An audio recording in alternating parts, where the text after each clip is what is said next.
যে 22 তারিখে রাম মন্দির উদ্বোধন হচ্ছে, এই নিয়ে তৃণমূল কংগ্রেসের অবস্থান কি? দেখুন, 22 তারিখ রাম মন্দির উদ্বোধন নিয়ে অলরেডি আমাদের সর্বময় নেত্রী মাননীয় মুখ্যমন্ত্রী মমতা বন্দ্যোপাধ্যায় আজকেই ঘোষণা করেছেন যে ভারতবর্ষ ধর্ম নিরপেক্ষ দেশ। তাই তিনি নিজে কালীঘাটে মন্দিরে পুজো দেবেন এবং তারপরে সমস্ত ধর্মের মানুষজনকে নিয়ে গির্জায় যাবেন, মসজিদে যাবেন এবং মিছিল করবেন। সর্বধর্ম সমন্বয় এই বার্তা দিতে তিনি সমস্ত ধর্মের মানুষজনকে নিয়ে একসঙ্গে মিছিল করবেন এবং দলের পক্ষ থেকে নির্দেশ দেওয়া হয়েছে প্রত্যেকটা ব্লক ধরে ধরেও একইভাবে সমস্ত ধর্মের মানুষকে একত্রিত করে আমরা মিছিলে হাঁটবো। অর্থাৎ ভারতবর্ষ যে ধর্ম নিরপেক্ষ একটি দেশ, ধর্ম একটা নিজস্ব বিশ্বাস, প্রত্যেকটা মানুষ তার নিজস্ব বিশ্বাস রাখতেই পারেন, সেটা তাদের ব্যক্তিগত বিষয়। আসলে ধর্মটা অত্যন্তই ব্যক্তিগত একটা বিষয়। তাকে নিয়ে রাজনীতি করার যে চক্রান্ত, সেই চক্রান্তের বিরুদ্ধে দাঁড়িয়ে তৃণমূল কংগ্রেস নিশ্চিতভাবে এই বার্তা দিতে চাইছে যে এই ভারতবর্ষ সকলের ভারতবর্ষ, এই বাংলা সকলের বাংলা। দাদা, রাম মন্দির বিজেপি যেভাবে রাম মন্দির বা ভোটের আগে বলছে সিএ লাগু করবে, এইভাবে ধর্মীয় মেরুকরণ এবং একেবারে সংখ্যালঘু সংখ্যাগুরু যে বিভেদ করতে চাইছে, সেই জায়গায় দাঁড়িয়ে আপনারা যে আইএনডিআইএ জোট করেছেন, এই দলের কি ইনিশিয়েটিভ থাকবে বিজেপির বিরুদ্ধে লড়ার জন্য? দেখুন, দুটো আলাদা বিষয়, একটা হচ্ছে রাম মন্দির, একটা হচ্ছে সিএ।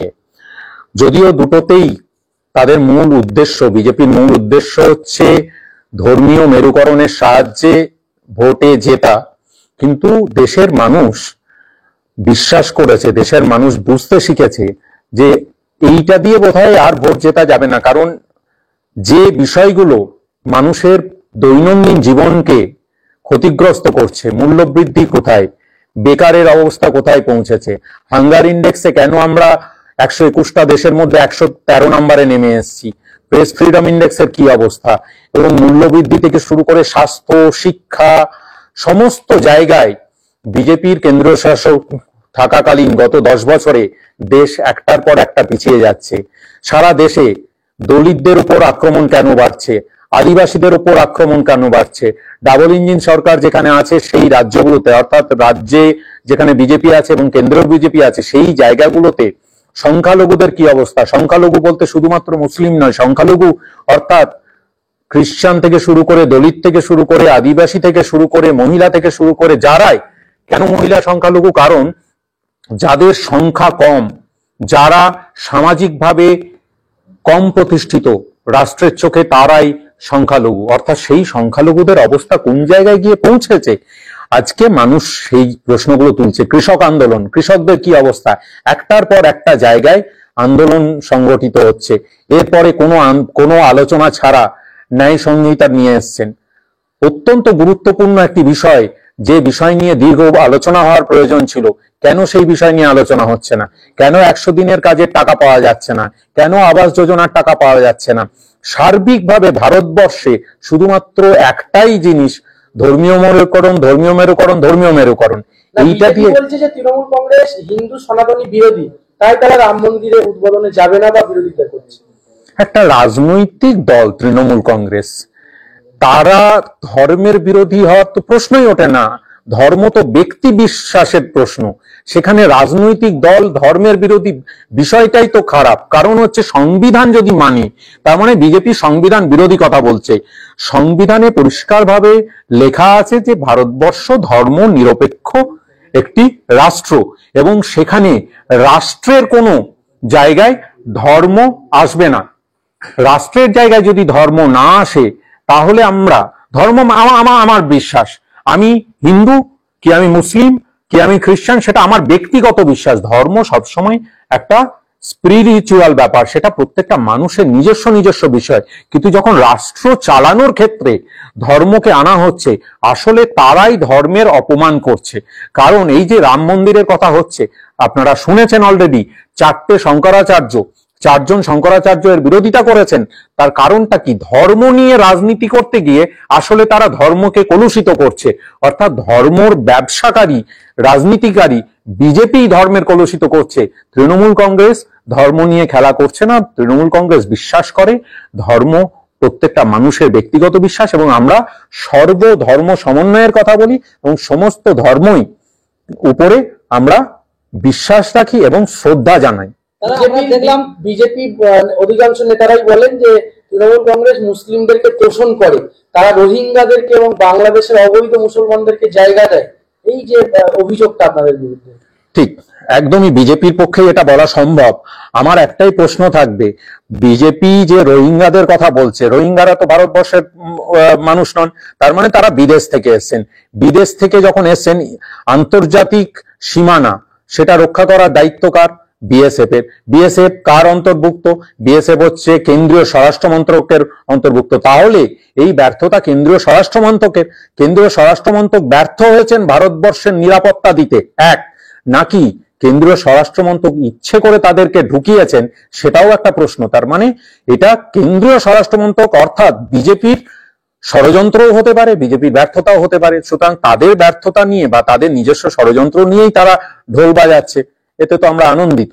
একদিকে আমরা দেখছি আপনারা কংগ্রেসের সঙ্গে জোট বৈঠক করছেন, অথচ কংগ্রেসের প্রদেশ সভাপতি অধীর রঞ্জন চৌধুরী শেখ শাহজাহান ইস্যুতে বলেছিলেন বাংলায় রাষ্ট্রপতি শাসন জারি হওয়া উচিত, কি বলবেন?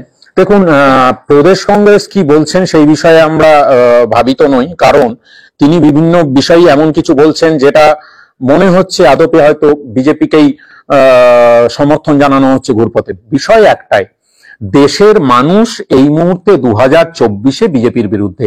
একদিকে বিজেপি থাকবে আর একদিকে দেশের মানুষ, যারা সংবিধান বাঁচানোর লড়াই করবে, যারা দেশের বহুত্ববাদ বাঁচানোর লড়াই করবে, যারা দেশকে একত্রিত করার লড়াই করবে, যারা দেশের সম্প্রীতি বজায় করার লড়াই করবে, যারা দেশকে উন্নয়নের লক্ষ্যে নিয়ে যাওয়ার লড়াই করবে, তারা একদিকে আর একদিকে বিজেপি। সুতরাং আপনাকে ঠিক করতে হবে যে পক্ষটা কে নেবে। একদিকে প্রদেশ কংগ্রেস সভাপতি কি বলছেন সেটা গুরুত্বপূর্ণ নয়, কিন্তু প্রদেশ কংগ্রেসের বাইরে গিয়েও কংগ্রেস হাইকমান্ড এবং কংগ্রেসের সর্বভারতীয় সভাপতি মল্লিকার্জুন খাড়গে সবসময়তেই বলেছেন, এবং আমি বোধহয় আজকেও দেখলাম যে তিনি বলেছেন যে বিজেপি বিরোধী লড়াইয়ে মমতা বন্দ্যোপাধ্যায়কে বাদ দিয়ে ভাবাই যায় না, মমতা বন্দ্যোপাধ্যায় ছাড়া এই লড়াই করা সম্ভব না। সুতরাং একদিকে যখন প্রদেশ কংগ্রেসের নেতৃত্বরা এরকম বলছেন, অন্যদিকে তখন খাড়গেজি টুইট করে এখানে ইডির যে হানাদারি তার বিরুদ্ধে সরব হচ্ছেন। সুতরাং পরিষ্কার যে সর্বভারতীয় ক্ষেত্রে কংগ্রেসের ভাবনা চিন্তা কি।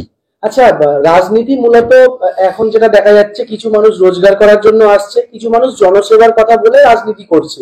আপনি এত বড় একটা চাকরি করতেন, এত পড়াশোনা করেছেন, আপনি কেন রাজনীতিতে আসলেন? রোজগার করতে নাকি জনসেবা করতে?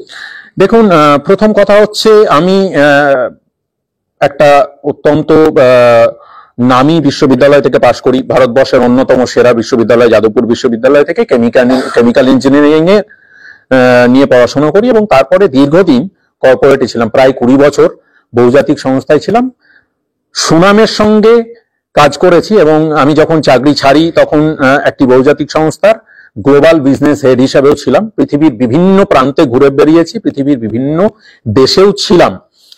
সেই সমস্ত জায়গায় ঘুরতে ঘুরতে বিভিন্ন যে উন্নত দেশগুলো, সেই জায়গাগুলো যখন আমি ঘুরেছি তখন আমার মনে হয়েছে এই চাকরি করার পাশাপাশি আমি গণ আন্দোলনের সঙ্গে দীর্ঘদিন ধরে যুক্ত। আমি রাজনীতিতে যখন ছাত্র আন্দোলন করতাম তখন মানে ছাত্র রাজনীতিতেও যুক্ত ছিলাম যখন ছাত্র ছিলাম, কিন্তু আমার মনে হয়েছে যে দেশকে যদি উন্নতি করতে হয়, দেশ কিভাবে চলবে এইটা ঠিক করতে গেলে পলিসি মেক করতে হবে। অর্থাৎ যারা পলিসি বানায় তারা ঠিক করেন দেশ কিভাবে চলবে। তো পলিসি যদি বানাতে হয় তাহলে পলিসি মেকিং এর পার্ট হতে হবে। এখন আমাদের দেশে গণতন্ত্র আছে, আমি মনে করি যে গণতন্ত্র একটা অত্যন্ত সংগঠিত এবং শক্তিশালী একটা পদ্ধতি দেশকে চালানোর জন্য। এখন সেই গণতান্ত্রিক পদ্ধতিতে ঢুকতে গেলে সংসদীয় রাজনীতিতে আসা প্রয়োজন।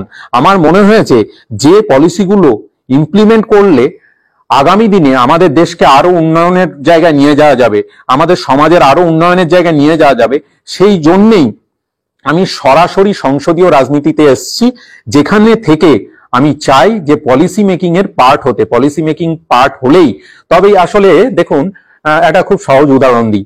দেশের আমি কথার কথা বলছি, ধরুন দেশের 100টা মানুষ খেতে পায় না, আপনার যা সামর্থ্য তাতে আপনি 2টো মানুষকে প্রত্যেকদিন খেতে দিচ্ছেন, এই সমাজসেবা জরুরি।